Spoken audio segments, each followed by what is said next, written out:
Warning: this podcast contains spoilers for upcoming projects. Listen with caution.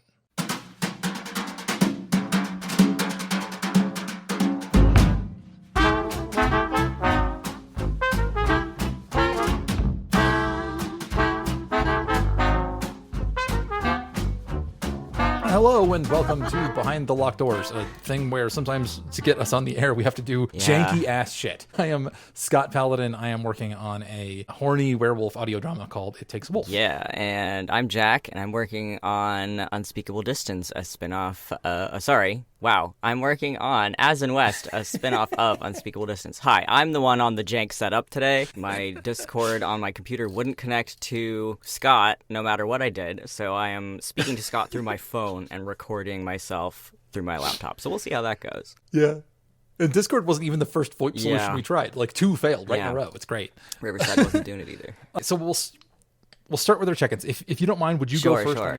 Mine's my So favorite. I am currently working on drafting the second episode of As in West. I got on the phone with Sam last week, and we talked through what we wanted to do in the second episode and hammered out, what we wanted all to fit in there and kind of what order things were happening in. So we have a really good roadmap for this episode. I'm just drafting it now. I'm not a super far ways into it, but I have a good idea of where I'm going. Good, cool. That's better than me, because my update is that I have struggled. Okay, let's talk about it. What's going on? So while I was working, I'm working on, or my assignment was to work on the flashback episode of episode 7, so where we go back and reveal some stuff. And while I was working on it, I remember I was thinking back onto old Behind the Locked Doors episodes, and I was like, oh yeah, like a year ago, I jumped ahead to work on this episode because I knew it was going to be difficult. Right. And I failed to get any progress on it. I did some stuff, and I didn't like what I was doing. And the reason why I was thinking about that is because I have just struggled to get something together that I like. I've tried, I've started, I've had several jump starts. I've both switched back and forth between trying to do found footage kind of stuff versus just straight have the characters talk to each other versions of things. And I just don't like anything that I am working on right now. And I am broaching to the point where I'm like, okay, how much of what I have thought I am going to do I just throw out? And I'm almost to the point where I'm literally everything. All of it, literally. Everything that's not on the page right now, I'm kind of ready to just ditch entirely and reapproach this from literally what have I already written? Okay, that's the only thing that's canon, and then what should be here instead. Sure. Is now the question. And which we've talked in the past about the phrase "kill your darlings," which I personally don't like that phrase. That's a piece of advice because people take away from it the wrong thing a lot of the times. But what it is for situations like this, where you feel invested into an idea, you feel invested into the work you've already done, and all that stuff. Yeah, and you have this sunk cost fallacy. I've done all this work for it. It's got these things, and genuinely, I do like a lot of these ideas. But if they're not working, they're not working. Yeah, when you have an idea that you from the beginning have known that you wanted to do, and you're like, I really want to fit this in here. I'm gonna cram it in, even if it doesn't fit perfectly. Sometimes you get up to that point in the story, and you go, it really doesn't fit in here. No matter how bad I want it to fit, it's not going to. But that doesn't mean that you have to throw it out and never think about it ever again. This is a thing that could be used in a different project. It could be used in this project in a different place potentially. Yeah, you're 100%. And in fact, in the points in the past where I have come across this particular these kinds of crisis moments, usually they're not this far into a project, but where you're okay, I just need to throw this entirely out. A lot of times, the stuff that you throw out creeps back in other ways where it can fit. Even if you're really consciously I am done with this. So it really, if it's good ideas and they fit thematically, they will work their ways back in. They don't you don't have to be precious about it. But yeah, this is the point where I just have to sit back and take a 10,000 foot view and be okay, what do I actually have? And what do I want is another one of those big questions. Okay, so listeners, if you have been listening to this, you may have some vague idea of what I had been planning. If you don't, that's fine. Forget everything. Throw that all out of your brain anyways. Because that's what I'm trying to do right now. Jack, you're actually one of the maybe 3 people in the world who's read all of what I've written so Yeah, far. or at least the vast majority of it. I don't know if did I read the most recent chapter you completed? I might not have. With the sexy sword fight? I don't think I've read the sexy sword fight chapter. Yeah. Okay. There's not, of the stuff I have, that's the one that I feel like I'm most likely to rip into Okay. anyway. So the fact that you haven't read that one is not a problem. Because what I am going to utilize your brain for right now is that you have read the thing and you're not me, so you don't have all this extra knowledge about all the stuff I've heard you talk about it. You've heard me talk about it, and you've listened, you've seen the stuff that I've written and stuff, but you're not like, you've read just the scripts as well, and so that's a greater majority of what you understand to be the project. So I want to use you as a check-in point about what is there, right?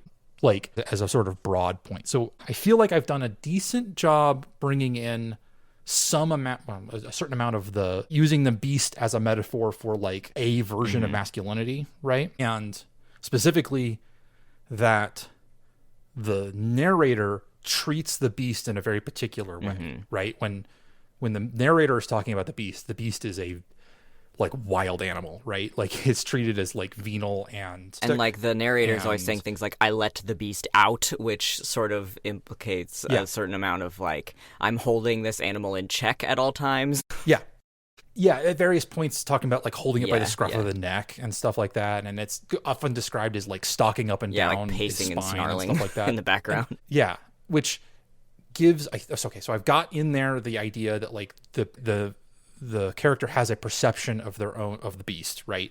And then when the beast comes out, when the beast is let out, that's not really what they're like, he's like at all. Like he's actually incredibly restrained. Yeah, so very in genteel. A lot of ways. Yeah, which that's a deliberate thing that I've been doing. Okay, so I've got that in there. I'm now thinking about the playlist that I've got for that character. It has a whole bunch of fucking class warfare songs in it, and I think I don't have any of that in the script. Okay. Does that sound right?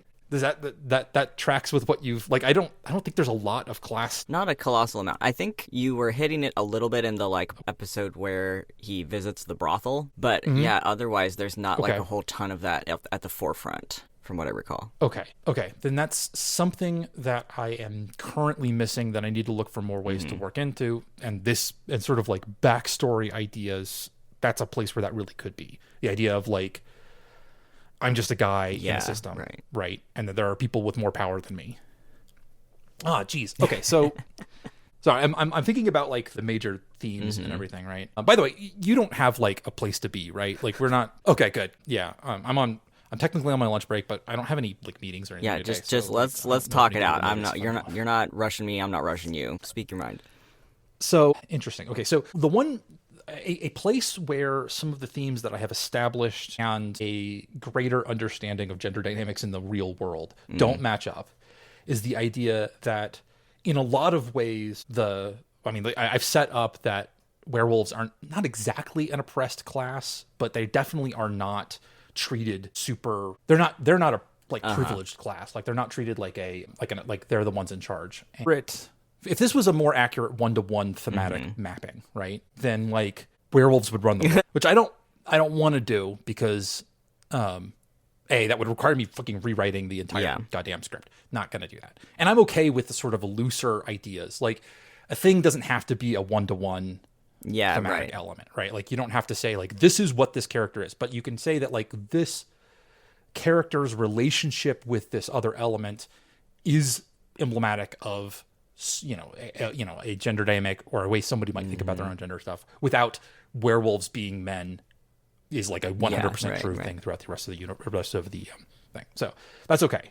Well, and also there's like wiggle room within that because, there are plenty of cis men on the earth who are not in positions of privilege because of other intersecting factors. So it works fine, I think. I don't think you have to stress overly about that. Yeah, well, and it's something to be conscious of when so the protagonist's relationship to their own werewolfism, lycanthropy, is something that explores a gender dynamic thematically. Right. However, other characters' relationship to to lycanthropy in general, and lycanthropes in particular, is not the same mapping. Like our character has a relationship to this idea, and that is coded in certain ways. Can be But like when another character talks about lycanthropy, it's a different mapping at that point, and that's totally fine. Like that's not an unreasonable thing. There will be a little bit of crossover. One thing I need to have is like I do want to have the pillar, the female or sort of secondary female lead. I like the idea that she has an appreciation for what the werewolf, for the beast, that the main character kind of doesn't, right? And he gets to see her appreciation of the beast, and it helps teach him a little bit about what is valuable about that as well. That's a gender dynamic, right? Like that's a thing about like having somebody else see things about yourself that you don't necessarily like, but they appreciate it and you learn to appreciate it the same way. That is the same thing. But like the fact that all of the werewolves are, are created weapons of war or whatever. I mean, I guess that's got some gender stuff going on too. But like the fact that our main villain or the people who run the world are all vampires and very much not werewolves doesn't map perfectly on. There you're doing class. Okay, so I need not. Yeah, there I'm doing class, and I haven't hit class enough.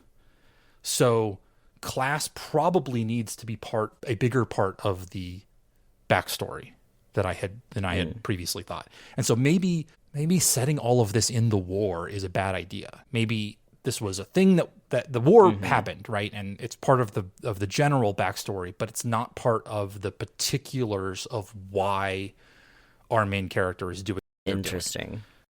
Where instead it's some other grievance. I mean, truth be told, there's something to be said for the simplicity of, I have established in lore, although this doesn't happen, this can always be changed, but I have established that like werewolves in particular are the responsibility of the general, the main villain of the piece. He like funded the whole thing. He was the one in charge of the army at that point. And if our main character has a complicated relationship with their own lycanthropy, then like, you did this to me, you made me into this monster, is a pretty good motivating reason, I think, at least to start with. And it can evolve from there, but it could start at, why did you do this to me? It doesn't, especially because I'm planning a moment coming up, and I feel fairly concrete about this idea. This does feel like it fits, which is that our protagonist has gone through this whole thing. We reveal that this whole plan has been like, he set this all up. He's the one who's been orchestrating everything.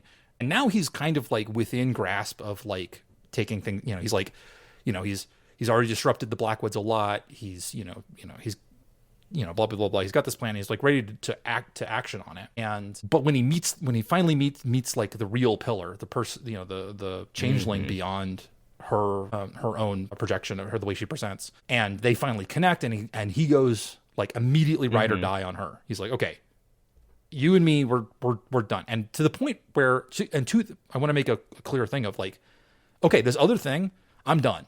I had this plan. I'm ready to throw it all away. I want to do what you want to do. And so her giving him a different appreciation of how he feels about the beast helps feed into that. If the existence of the beast is why he's been doing all this. Yeah, if he hits the point where he's like, well, what's the use of spending all this energy on like basically getting revenge on this guy who turned me into a werewolf when I'm actually kind of fine with being a werewolf at this point. Like the pillar helped me realize that it's not a horrible thing to have this other like, thing trapped inside of me, whatever. And now he's like, well, we are more in agreement, me and the beast. So I can kind of drop this other thing and work on her thing. And so if that was the angle I wanted to take of the motivation is just that like I am the monster taking revenge on Frankenstein, right? Like I am the monster you created. Then the backstory really could just be a deep dive into like what it's like to go through that. Basically the like who this person was before, what that transformation seems like meant to them and did to them. And we could just do a sort of more generalized, rather than being like a particular inciting incident. It's like, no, I just need to like properly explain this character's backstory. And it becomes more about their experience of this up to okay, so point. Here's a question. So if you decide to go this direction instead of the like war story and the like found family werewolf team stuff, would you be like presenting this like character's backstory as a sort of like, okay guys, look, I know we've been saying from the beginning, like, oh yeah, I don't love being a werewolf. I feel like I have this thing on a chain all the time, and I don't like what was done to me. Are we then gonna, like, go back into this backstory and, like, as viscerally as possible, show to the camera, like, this is why it was so horrible. This is what was so horrible at the beginning of becoming a werewolf, that, or, you know, in the early parts of it, that this person went, like, all in on trying to destroy the person who did this to them.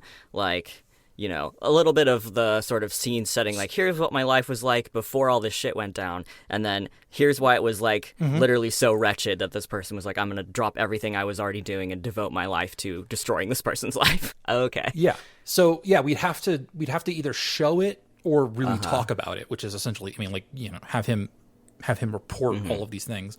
It is also, when doing that, it's also very possible to really hit on an idea of, like, the beast, the werewolfism, the lycanthropy isn't the problem. The problem is all of the stuff that came along with it, right? Where, like, okay, you know, it's not like turning into a werewolf isn't a big deal. It's that he was thrown into a war, and that he was expected to give up a bunch of parts of himself in order to conform with what he needed to be to survive becoming a werewolf. And, like, this idea of, like, it's not the, like, not just that he became a werewolf, but really that he didn't get to define what being a werewolf meant. It was on someone else's terms. I think is, yeah, exactly. So it's like, it's not that, like, yeah, it's not so much that and if that's the understanding, like, obviously, you know, if the protagonist hasn't accepted the idea that being a werewolf is different from what he's been told being a werewolf is, then helping to realize what the reality of it actually is helps ease the tension right there. And that can be something that, if this is all just a conversation that happens between him and the pillar, where he's describing things and she's responding to it, then the reporting, you know, we don't have to have it just as, like, here is the backstory, here, and then, like, now we reframe it. But we could actually have the backstory and the reframing happen over the process of a conversation. Yeah, maybe okay, here we go. What if the framing device is not, like, field reports and things, but, like, him and her, like, sitting in bed together after the previous episode, and him, like, so it's basically like, you know, the backstory is being kind of told in the present tense, but the framing device is him being like, so this is what happened at this time, and then her being like, okay, well, let's unpack that, basically. Well, and honestly, if that's the way we're treating it, then there's absolutely no reason why we need to split the two backstories then, because the two of them talking about who they actually are, rather than being like, he gets to tell his, and then she gets to tell hers, and then we, at the end of it, okay, now everybody knows everything. It can be much more of, like, him talking about, like, okay, well, this is the person I was before, and then her talking about the person she was before, and how it differs, and how it is the same, you know, and how, like, these things, this way. Yeah, and those two things can happen at the same time. And I would go, my gut says to go one better on they're sitting in bed after the whole reconciliation thing, but literally, like, there's no reason why this can't be, if I want to go back in and tear into the sexy sword fight section of it, this whole conversation can start while they're still fucking fighting, right? That's like, spicy. I like that. The tensions are high, their emotions are raging, and so they start to, like, you know, reveal things about themselves, and like a little bit of that, like, you think you had it hard, this is what I went through, blah blah blah kind of stuff. And then, like, flat out, I don't, my artistic instinct is to say that, like, we're this conversation and the reveals and maybe flashbacks weave in together between fight that then turns into, like, yeah, we're fighting, but, like, we're really horny about it. Like, it's like, you know, where, like, yeah, it's a much more of a the subtext has become text, but we're still fighting. And then, like, just straight out, they are fucking, and we are still getting their processing and reveal of information. That's juicy. I feel like this kind of combines the best elements of all of the previous ideas that you've had into, like, the juiciest possible sandwich that you could make about this. Okay. Yes. And then it also, if we're getting the information about who these characters really are at the same time, it also further ties them together as really being on the same side, right? Like, because it makes them more like, just like, you know, saying like, we can compare like, you know, what it's like growing up with him versus what's what it was like growing up as her, versus like, you know, they both have, you know, invasive medical procedures as part of their like backstory trauma stuff. They both have like this imposition of their identity. So fun because if you're starting at the point of like, we are on opposing sides to the point where we're going to physically fight about it, and then you get into the like oppression Olympics, and then as they go through it, they're like, these things actually make us more the same than we are different. And also I'm horny now because the sword fight has kind of turned sexy. Like, well, and I guess I got to make sure that because if she teaches him some stuff that she appreciates about this part of him that he doesn't, I need to make sure that he does the same for her as well, right? Like, where that through his appreciation of, I guess, both. I don't know which one he'd be teaching her about. If he'd be teaching her to appreciate the pillar or like her more inner self, you know, which one of those? Which one of those does she dislike more? Well, I think the problem, well, see, it's like they have slightly different issues here, which is that like he thinks that the beast is a separate thing that was imposed on him, right? And kind of hates it and projects onto it all of these aspects of his own personality that he thinks are lesser than, right? Like the sort of animalistic base ideas, right? When that's not really true. The beast is just a different refraction of him, and all of those things are a part of him. And anyway, so it's like his thing is like reconciling the idea that like, this is not an imposed part of me. This is just who I am. And it can be good and bad. And the circumstances of it were the issue, not the actual werewolfism itself. Yeah. That like his real problem is what people have been telling him he is, when he isn't necessarily that thing. I mean, he can be parts. He is those things in parts, but that's not the whole of it. Scott, let me tell you something really quick. This is good if you're working with specifically ideas about gender identity and learning to love parts of yourself that you don't initially like because of what other people have told you. Like, when you start to transition and like at the outset you swing really wide in the direction of your sort of target presentation, because you're like, oh my god, like if I'm a woman and my hands are big, people are going to look at my big hands and be like, okay, well, those look like a man's hands, and then tell you all these things about who you are because of what they perceive. And so you, like, swing really hard in the feminine direction to, like, overcompensate, kind of. Sure. This is, like, a thing that I have observed both in myself and all of the trans people I hang out with. And then eventually you kind of course correct and settle back to where you want your presentation to be, because it doesn't matter to you anymore how other people are perceiving things about you, because you like those things about you, and they actually don't have to do with your gender presentation. Those are just things about you. So, like, this is working. This is all working for me so far. Yeah, good. And the pillar has a different conflict, which is that she had, whereas he's been fighting this imposition and sort of using, like, kind of rejecting the beast as a part that's not, like, not who he is, right? Like, he thinks of it as something else. The pillar's thing is that she has so bought in on what she's been told she is that she's completely forgotten who she actually is, that there's any other part of her. So, like, the creature that she was before, the changeling, like, she doesn't turn into that creature ever. She doesn't use its voice. She doesn't think of it. She thinks it's dead or it's gone, right? Or it never existed. And she's like completely subsumed into the Desdemona identity, despite the fact that that's like not even her original name. Like, that's not there was a different person there before, right? That she's been told to model after. And her resolution is much more about like, no, I still have this other part of me as well. This thing that like my family and the society says I am not. I still am this thing as well. And that really is who I am. And she doesn't have to reject Desdemona, the pillar identity, but she gets to like incorporate, like, rather it's a rediscovery of a thing that she thought was gone, rather than like a acceptance of a thing that everybody, right? So it's a different, slightly different kind of conflict there, but I think it also tracks to what I know about how women are treated and socialized. You know, the sort of idea that you have to, like, there's this really narrow version of what you have to be a woman, and there's nothing outside of that. And so I think that also works too. It's not exactly the same, but I can definitely see how these two might interact. Yeah, like well they are not dealing with the exact same issues, but the issues aren't unrelated either. Like they're gonna be able to find common ground in there somewhere. Yeah. Okay. Yeah. This definitely looks a lot different than what I had planned from the outset, which is okay. That's fine. That's how art's made, right? Like you discover in the process. I'm gonna have to, as I am writing it, figure out if I'm really doing full on flashbacks.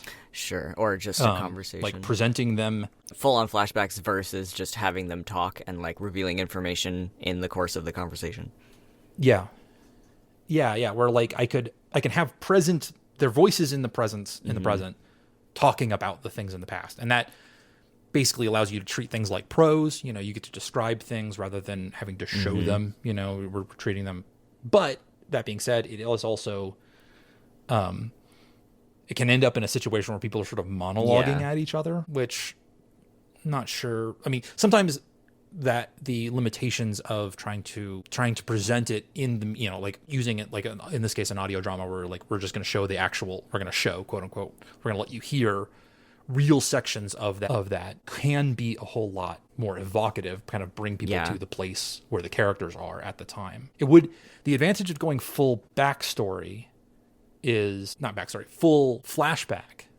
Not so much for the protagonist, but for the pillar, we get to see like her interactions with like her mother and her siblings and stuff, who are a lot of the people who are imposing these things on her. Because I recall, right? We got to kind from of a previous episode, I feel like, maybe I'm making this up, but I feel like I recall some stuff about like members of her family being like, she was totally different before. Like, she did not used to act this way or that way. Like, am I making that up, or was that a real thing that happened? I honestly don't remember if I managed to. It might have only been in the back channel. It's a thing that I definitely. It might have only been in the back channels. It's a thing where it's on my list of like it's a theme I need to go back in and reinforce, of like Desdemona being the young Desdemona being like this rebellious kid who really was screwing things up for the family, and to the point where like literally the family kills that person and brings in a whole new person to play act. And like that also means that like the changeling, she's brought in to be the good daughter. That's her whole point. That's her reason for existing in this world. And therefore also implicit in that is the idea that like if you ever act up, you're we'll gone. just do it again. Like, we'll just do the same thing. We'll get somebody else. So it's very important that she toe the line. And getting to sort of see that from her perspective, because at this point, if we were going to actually go to full flashback, we can't really use the original character. We can't use the original girl. Like it starts at like the moment that she's brought in, and so she's like kind of stepping into somebody else's role, which could be very interesting. Yeah. Okay. So then we have. I may discover this in the writing. Maybe it's better to do the talking, but I still kind of am on the side of doing real flashback. Yeah, I think if you intersperse disjointed them with the two main characters talking to each other in the present time, like keeping a little bit of that frame around it, I think that makes it easier for you to transition between flashbacks, and also reminds us that it's these two people having this discussion and talking about their experiences together. Yeah, and also it means that this is just a fun thing, just a fun treat for me, is that, so like, we're starting off and they're in like they're fighting, right? And so we disappear in, they're let's say they're, in one room doing one thing. And then as they fight, they're beating each other up in the den or whatever. And then we go to a flashback and we come back and like, now they're on the roof and it's raining, and like the implication that like more stuff has happened than we are seeing. We've seen the flashback, which is relevant information, but like these two people have been beating the shit out of each other and like chasing each other through the manor or whatever. And like by the end of it, it makes it a little easier for me to get to the point where like literally by the end of it, the manor is like destroyed. It's ripped. Like they have reduced this place. We've really gone full Mr. and Mrs. Smith on this bitch. Like that's one of my touchstones. Like I'm so happy. I love that stupid movie. No, I think about when setting that forward. I went and rewatched that starting at the tango scene of Mr. and Mrs. Smith and watching to the end of their like destroying their house. It's one of my like all it's on the mood time board. banger. Like Yeah, all-time banger. Yeah, it's so good. Yeah, I love that. That and the Mask Yes. of Zorro I think about sword that fight. 4 minutes of footage like so often in my day-to-day life. Yeah, it's so good. It's a little bit tonally off from what I have because those two are very much like they're not destructive. No. It's a little bit elevated. But no, yeah, it's one of those. Just as an aside, that movie, I feel so bad because that's the best scene in the movie, and it comes after like a really good long extended sword fight. And then if I remember correctly, like I can't really remember the end of that movie. I know that they're at like maybe they're at the Yeah, mine they're like in some underground the villains or room. whatever. I don't know. I remember no details from that Yeah. film except for the sexually charged sword fight. Like none of the other stuff in there mattered to me Yeah, enough well, to retain. It's between that and the training montage with Anthony Hopkins and Antonio Banderas, which has a banger soundtrack and is also just like one of the great all-time training montages. So it's like those 2 points of the movie are really, really good. But this is like you hit the sword fight between Antonio Banderas and Catherine Zeta-Jones, and then the movie just kind of like it's done the thing that it was there to do. Like the entire movie only exists to have this one sword fight, and then it's just like it should just have the grace. Like to they end. have the sexy We don't sword need to fight, keep and that going. is Like, it. Like that's all we were here to do. Yeah. So anyway, that's just my like. It's a shame that movie has to have another 30 minutes of boring action. 30 minutes we don't care about. Anyways, mood board. Yeah, mood board. Yeah, so it's on the mood. That's on the mood board. Good. And if audience, if you have sexy sword fight and or sexy fist fight and or whatever like examples, you know, if you have a scene in a movie where two people simultaneously fuck and destroy a building, Yeah, I Scott need needs to know about it for if I don't already know research about it. purposes. So let me know. Okay. The question, and this I may not know, is because I sort of overall planned for 2 episodes because I was previously going to be splitting these backstories between them. That may not be the case now. It may go from the end of this episode straight into the climax episode, the one where they finally just storm Blackwood Tower and blow everybody. Yeah, blow so if you everything kind up. of start dropping some of the flashback stuff at the end of the episode that you just finished, the sexy sword fight episode initially, you may not need 2 full episodes to convey all the backstory stuff because you could fit a little of it onto the end of the last one and then like kind of fit the rest into the next one. And some of what is, I mean, even if I wasn't going to go in and tear that part of the sexy sword part about that previous episode already has a skip in it where like I just was like, I don't know how to get from where I am to where I want to be.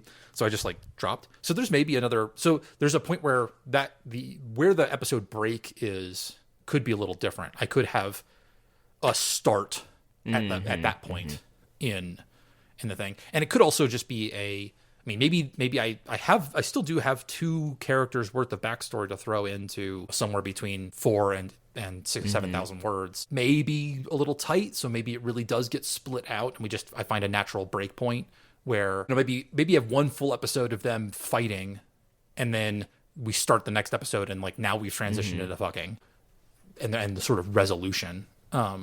And so that can happen, or that could be a double length, or just feature film length backstory episode. Sure, why not? I mean, like much like Mask of Zorro, this episode and or episodes is what this whole this is what it's all about, right? Like, yeah, we're getting to it, and that it would be a mistake to have that happen in episode 6, and then we have 3 more episodes. Now it needs to the fight and love and the Mr. and Mrs. Smithing needs to I need to drag that out further and bring it more into their reconciliation. That's where we're headed. That's what this whole thing's about. So living in that space is really valuable and is what it needs to do. So I just need to I need to figure out some of the more specifics. Like, you know, do I want to there's some stuff that I have thrown out. Do I want to bring back in? Like, do I want to have there be the mentor character, you know, to show like a little glimmer of what like a non-toxic masculinity could be about? Or do I want to leave that out and have that and just have focus solely on the protagonist? So here is where I think it is so valuable to not kill your darlings, but just sort of bag up your darlings in a little Tupperware or whatever and set them aside for later, because you can kind of now go back. You've not done that work for nothing. You can go back and cherry pick from that stuff you've already put down. Anything that you think might still be useful to add back in. I think the metaphor that I think most closely tracks is that you should kill your darlings, but you can You can ransack their corpses for parts anytime you want. Yeah. You can reanimate their corpses. It's fine. Because in a situation like this, it is important to know that, like, okay, I have written that idea off, right? Like it's done. It is no That's longer out of your waveform right now. It's no longer now part of the story, right? Like I took it out. I cut. It's on the cutting room floor. It's there. It doesn't not exist, and there's no reason why I can't bring it back. But it is important to sort of, it can be in situations like this very important to sort of say, I'm done with this thing. Like I tried it didn't work, I'm done with it. And that lets you have the freedom of saying, like, because if saying, like, it does, I don't have to bring it back, I don't have to think about the way it works in, I don't have to, like, I can reframe what this whole thing is about without knowledge of trying to preserve these ideas and these the options of bringing back a beloved character or a scene or an idea or a format. There's giving up, like really giving up on those ideas to allow yourself the freedom to think about, like, what is right, what is correct for the story, like what makes it the best thing that it can be is important. And then if it just so happens that you can bring those things back in and they will now they fit, now you can reevaluate. Yeah, that's fine. But, like, I think it is now it's ingredients. Now it's biomass. You can just take the pieces that make sense sense and reinsert them. Right. You're no longer beholden to them. You can only, and if I do bring in some of these ideas, there are other parts of this, like the whole idea of a reveal, and the whole idea of, like, playing with the idea of, like, oh, we're showing this part of the story, but we don't know who our protagonist is within it, and then we reveal who it is. Like, I'm done with that. Which is an important part of trying to make this come together the way it needs to. Okay. So I think I've got this has been super helpful. Thank you, by the way. Because this has been, this is the kind of thing that can be very difficult to do. Yeah, it really does benefit from having a second brain that doesn't know all the things your brain knows. You are poisoned by your own knowledge at this point. Yeah. Well, and also talking to somebody rather than just, like, living in your own head, but, like, saying the things out loud also requires you to like, make decisions and, like, say this is, and then you hear a reaction from them, and, like, it's just like there's lots of the writing and creation process can be done on your own, and then sometimes you just gotta need talk a second it out. brain to bounce off of. So the thing I'm thinking about is a thread that we've left hanging in this conversation is that I know I need to look for more opportunities to bring in sort of like a class warfare idea to this whole thing, right? Of, like, our main character in my like I said, in my playlists, I feel very resonant with certain ideas of, like, the people who rule the world need to be brought down, and I am the monster that you have created, and like all this stuff. So looking for, my dogs have decided that they've heard something in the world here, right? So looking for opportunities to emphasize that is good. So perhaps one thing I maybe haven't done enough of is, I mean, we have one scene where we see vampires just, like, straight up eat a guy, right? But I haven't spent much time in the story already talking about how, like, these are literal parasites living off of the greater populace of people, right? Where, like, this is a very potent metaphor of, like, this is, not only do they take all of your money and funnel wealth to themselves, but they literally just, like, straight up kill people in order to sustain themselves. So without, like, giving anything back to the society off of which they have been feeding. Yeah. So looking for ways to reinforce that theme is an important part of all of this. Okay. Because I think it's ambiently present in the first, like, episode or two, because we see the protagonist kind of running around in the, like, fighting ring, all this stuff. And then going to the manor and, like, seeing the sort of opulence in which the vampires exist. And, like, you get that sort of ambient juxtaposition, but I think you could hit it harder in a variety of places. I think it can be hit harder, and I think there's something to our protagonist at some point. Like, like I said, I'm ready to throw out pretty much everything that isn't on this. I mean, and heck, even stuff that's on the page already, I'm willing to reapproach. I do like the idea of the werewolves having been created for fight wars, right? But it's entirely possible to, well, I guess I could straight up steal from Underworld, which wasted wasted a good idea of werewolves being created as the daytime protectors of vampires, right? Like they're literally the ones who stand they're like guard. enforcer, like they're goons basically who do their dirty work during the day. Yeah, and if I just straight up steal that idea, I think that also still serves the thematic purposes of men, the idea of masculinity being used to create warriors, right? Creating dangerous people. I think that still serves that. And it also brings our protagonist closer to vampires as a whole. It means that his backstory isn't about going and fighting in some foreign war. It's about no, the vampires created, and the general in particular created these creatures, this class of person, specifically to reinforce the hierarchy that they have created and that they then. Well, and it's not to say that sometimes those creations don't get instrumentalized in a foreign conflict, but I think if the original conception of them was we need, thugs who can go out in the daytime and beat up someone who owes us money or this or that, then I think that makes sense. To kill people who get out of line, basically. Anybody who challenges the vampiric order, which means that I can tie the protagonist's backstory more closely into into the general, into the Blackwoods. Like, it's possible that he worked for them in the past, that, that he has been part of this system specifically. And rather than it being a separate conflict that happened elsewhere, it's no, he's back in the city from he was away for a while, but most of that story happened back where in the setting that also gives you an opportunity to sort of sink the character deeper into this setting piece, this set piece that you've created. You can really get into the flavors and details of this particular city more in the backstory. Yeah. And it does open the opportunity that if this character was operating here, then he could very well have a he and the pillar might have interacted in the past, or they might have been aware of each other, and that as something that they then talk about during their backstory reveals is also something that could be, they bring themselves together. Maybe he knew the changeling before she became the Desdemona. Maybe she saw him before he became a werewolf. Juicy. Or there's some good opportunity and that there.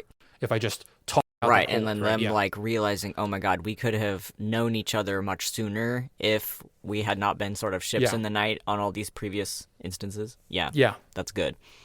Maybe, and okay, and that brings in a lot more of the I will still need to go back into what I've previously written at some point in the future. I'm gonna stop myself from doing that because that's how you can't move forward that way.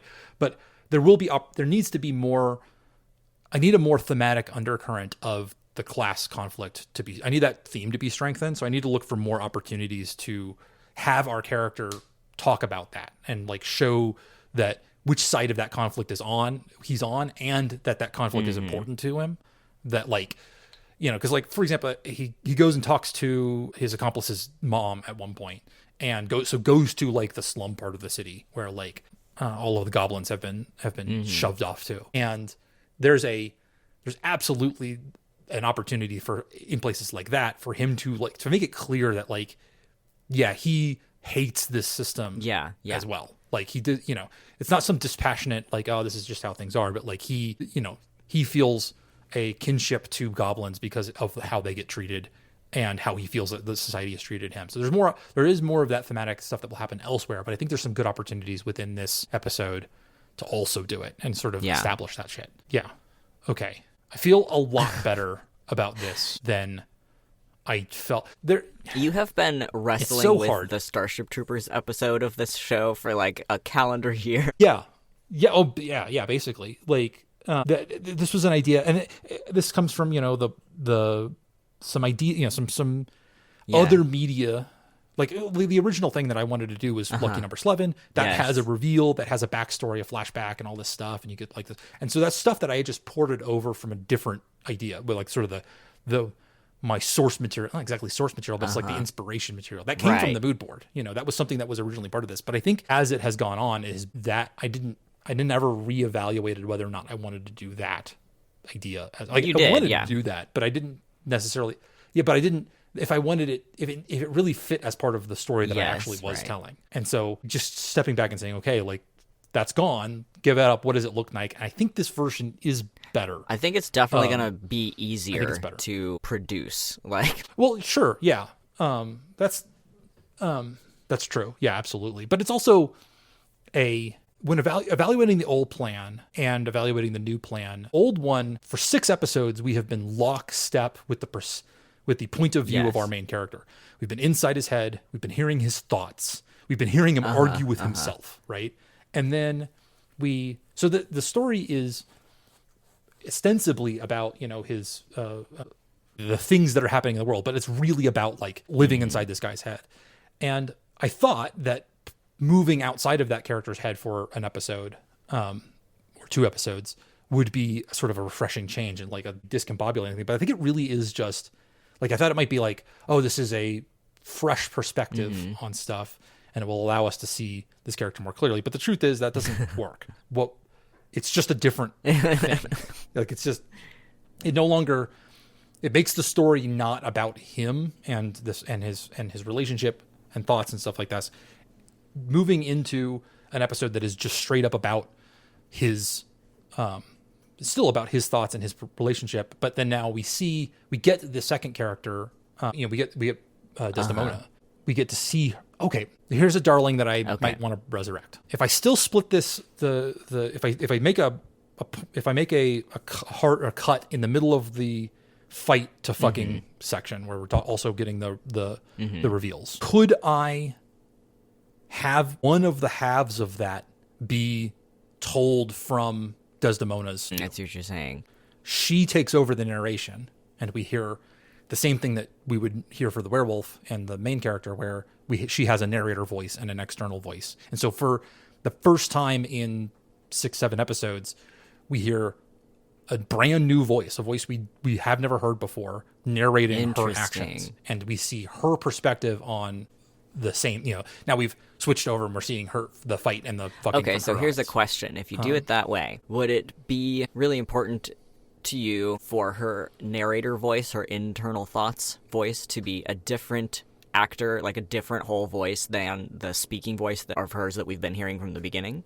That seems most natural to me. I'm not 100% sold on it, but that feels like the default decision because I like the fact that having 2 voices has become sort of a thing that this piece of media does, right? Like it makes it very clear when somebody's inside their head versus when they're outside their head. However, if we haven't established that, it could be more confusing. I don't know. It feels like that would be my go-to way to do it, but that doesn't necessarily have to be the case. I'm not married on it. Part of the reason I ask is because in the case of someone who is a werewolf and has that separate voice inside of them, that's the werewolf-like part.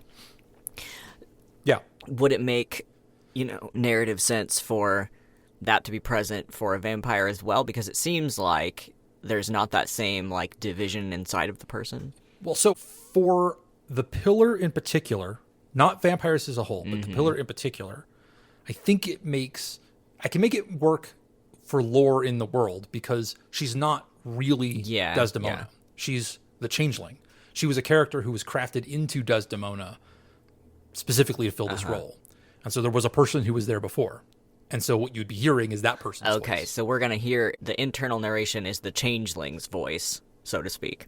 Yes, that's how I would do it, sort of by default. I don't feel married to that, essentially because I don't feel married to any ideas right now. Like if you can't, you could talk me out of all of this or I could talk myself out of all of it. I had a better idea. Well, the reason I ask is because even though we've been doing that in every episode up to this point, it makes sense, the explanation that it's the changeling who is speaking when it's inside of her own head, and then we're hearing the Desdemona voice out loud.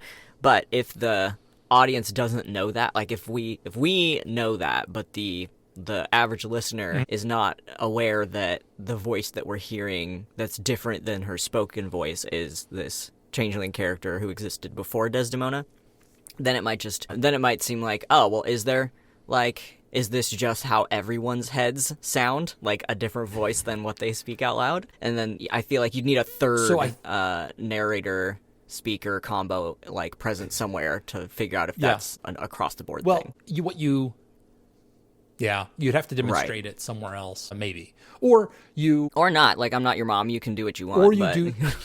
No, it's a very reasonable question,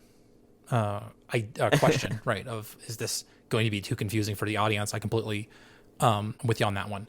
Okay, so you could reveal the changeling before switching the perspective. Yes. So we have them fighting. Then she maybe physically transforms into the changeling, and we hear the changeling. Okay, so outside, we hear that right? voice speaking aloud before we go into the and we're still on. The main narrator is still the main narrator, and we're still within the framework of the familiar, the thing that we've been doing for 6 episodes previously. We hear Desdemona's voice actress gets replaced with the changeling's voice actress. And then next episode, we start with Desdemona's voice actress as the narrator and the changeling speaking in the outside world, because the changeling is present physically. And then we either switch it back and have the change. We can do the same sort of. Then I think we have maybe it's clear that this is related to the transformations, right? Rather than it just being a thing that exists. So if you were to start the Desdemona perspective episode with Desdemona as the narrator and the changeling as the outside speaker. Yeah.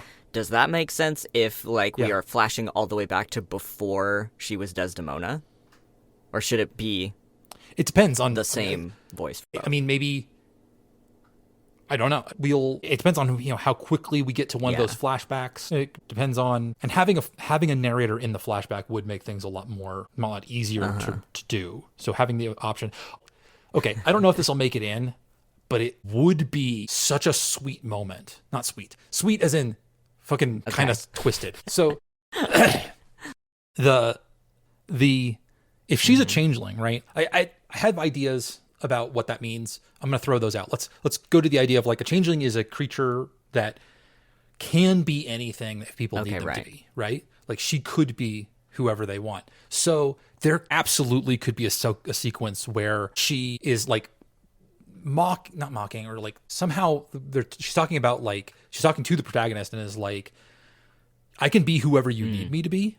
And then we hear her change into several other real characters that we have voice actors for, and we use their voice actors so she she turns into the Madam, she turns into the Punk, she turns into maybe Arcadia or somebody, or Bex or somebody, and we hear their voice actors come in for a second, and then we go from that into changeling, where she's and then I don't know, he responds or something like that, and then she turns into the real her, and we get the new voice actress. Is maybe that would be that could be such a good that could be juicy, because it would be very fun to have the voice change several times, and you're thinking oh my god, wait, she could have been in any previous scene and we wouldn't have known. She could have just been impersonating any of these characters at any time. Yeah, not sure if that's a power I want her to have necessarily, because although I love the idea of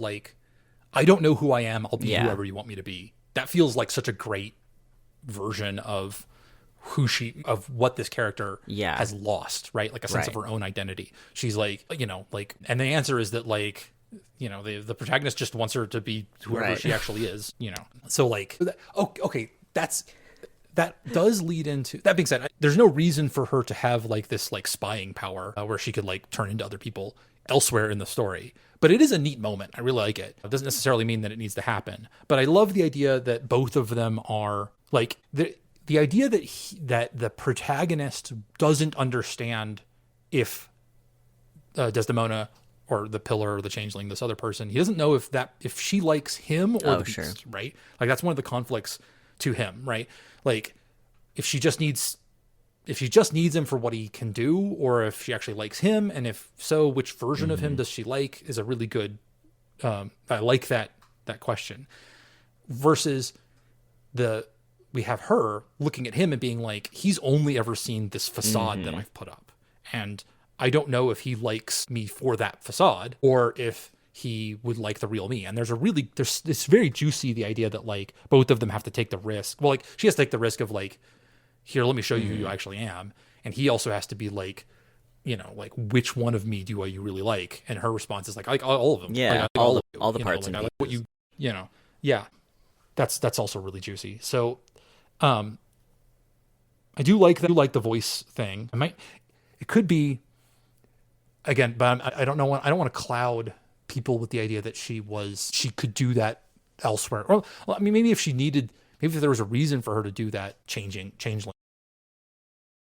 You know, I could. Yeah, play I with mean, that okay. idea, but I don't have a place for it in the plot. Is there right now. the possibility that, you know, impersonating other people is something that she would have been asked to do at some point by the Blackwoods? Like, is that a way that they could have instrumentalized her in the past? I hadn't previously thought of that idea, so I haven't laid the groundwork for that. Mostly what she's been there for is to be sort of the reliable one, the one who sacrifices, the one who keeps everybody else in line and never does anything for herself. She always does it for the family. That's her like role here. But certainly she could have been well, yeah, I guess maybe that was something they were asking of her, and that was another sacrifice to make, right? Like you have to keep the ability to change, right? Like you're locked into this version of yourself, but that also means that you have to, you know, occasionally yeah, well, okay, again. so I think the way that this would have to work is like they have to have control over her transformations to the degree where she can't just,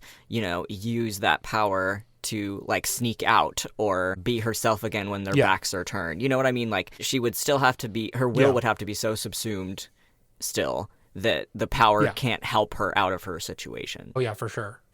And I'm wondering if, I feel like an important part of her character is this idea that she has she dove so far into. Oh, I love hearing listeners. I love hearing Scott have ideas in real time. It's so funny. Well, no, this is why conversations like this are so important, because the answer is that the ability to change is something that was robbed from her by this role as the pillar. Sure. Right? Is that the creature she was before, the changeling, she could be anything she wanted back then. And that it's important. This was a thing that the family, in order to like make her into what they needed her to, because they don't need the infiltrator, right? They don't, for whatever reason, you know, like what they need is they need somebody to be Desdemona, right? They need somebody to be the reliable one. They don't need somebody to infiltrate, you know, other organizations or like, no, they need somebody to fill this role. She needs to be stable. So she needs to be stable, right? And so the changeling had this ability before to be whoever she wanted to be, to change into other people, to infiltrate, to, you know, to play around, to be, you know, to make up her own identities even. And that was a thing that she used to be able to do. And then becoming Desdemona removes her of that ability. And so her flailing around right before revealing who she actually is, of like getting this power back, is a lead into going back to being somewhat of the changeling, right? Where if the reveal is like, who do you want me to be? I'll be this person, I'll be that person. And then that's not like something that she had done in the previous, you know, maybe it's been like many years it's since something that she changed who she was. Yeah. And that instead that's something that's part of the change. Okay, I dig that. That rules. Yeah. So it's not something that needs to be reconciled with her identity as Desdemona the Pillar. It's a thing that is in direct conflict. Yeah, right. It's the exact opposite of what they wanted from her as Desdemona. Yeah. Okay, that makes that work. Well, because then, you know, when like we, the audience, and probably also the main character are like, oh my God, wait, have you been like, you know, changing into different people all this time? She's like, no, I wasn't able to do that for all this time. Yeah, well, and like the first thing she might say after is like, oh man, I forgot I could do that. Yeah, or like it's been so long, you know. Yeah. It's been so long, I forgot I could. I like that. Okay. Juicy. Yeah. So there's okay. This whole version of the throwing, you know, I threw out what was there and I come in, and this new version of it has a lot more hooting and hollering to me. Of like, okay, there's good stuff in here. This is it lives more in the space of what I wanted this to be. It's not tech, because this is much more in line with the rest of the series and what makes me really excited about It Takes a Wolf. This is more of that rather than a digression from that, which is what the other one. Now, in retrospect, looking at my other ideas on this, those other ideas feel like something away from what the show actually is. And this is much more in line with its original, with where all of the fun actually is of It Takes a Wolf. Is these, okay, okay, all right. We've been at this for like. This was supposed to be like a quick one. It was supposed to be like that's what we were talking about. Like, oh yeah, we'll just jump on, do a quick one. It's been like an hour, an hour plus technical problems. God, I hope I'm still recording. I will be so. Imagine if the last hour of this was just like Scott talking into a microphone and no backups are running and it's just in the ether. Honestly, this has been super useful. So that would all be. It's not like we wouldn't have been here. We've been here in vain. But also, it would be perfectly in keeping with how jank the rest of this episode has been. For the reasons. So okay, I guess we're going. Okay. All right.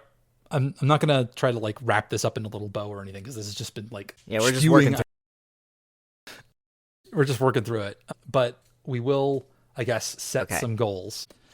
So you go first. I'll go first because we've just been talking. So I only have like a week, so I'm not sure I have any idea what this could look like in a week. But I am going to start working on this version of things. Okay, so what it could, I don't know, not to tell you how to do your process, but what it could look like, one possible thing, is that you goalpost out the different flashbacks you think you need to hit, like broad idea of like the little beats that you want to include in each one, and figure out maybe like what the breakpoints are.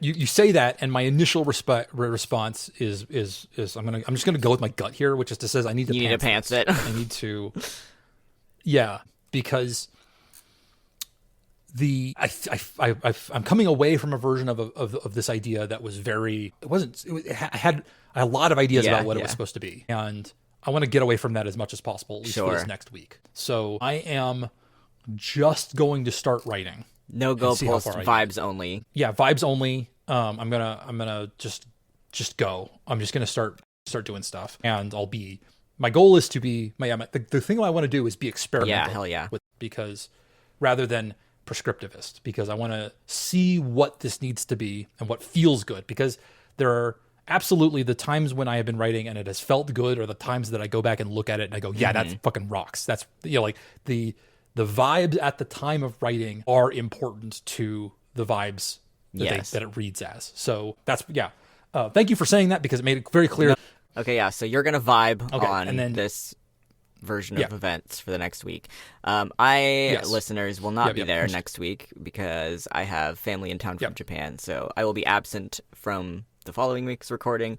What I am going to try to do before I am on next is complete the draft of the second episode of As in West. There is going to be a section in that episode that Sam is going to write, because it's a conversation between the commander, the preservation commander, and the preservation agent that's chasing them around. And I think we're going to drop that in at the beginning as the little like opening, like pre-intro credits like sequence. That's our little cold open, and then the rest of the episode is going to be the stowaway stuff. So I will write that and try to get that drafted out before I'm on next time. Okay, cool. And I don't know when next we'll see you, because we're going to be without you next week, and then I don't know when the next one's going to be. Who knows? We'll just see. But okay, great. This has been super helpful. Thank you, Jack, for helping me like midwife. Anytime. Both hospice and midwife, kill the old idea, resurrect the new. Right, exactly. And then thank you, audience, for hanging with us for an extra long episode. And we'll catch you later.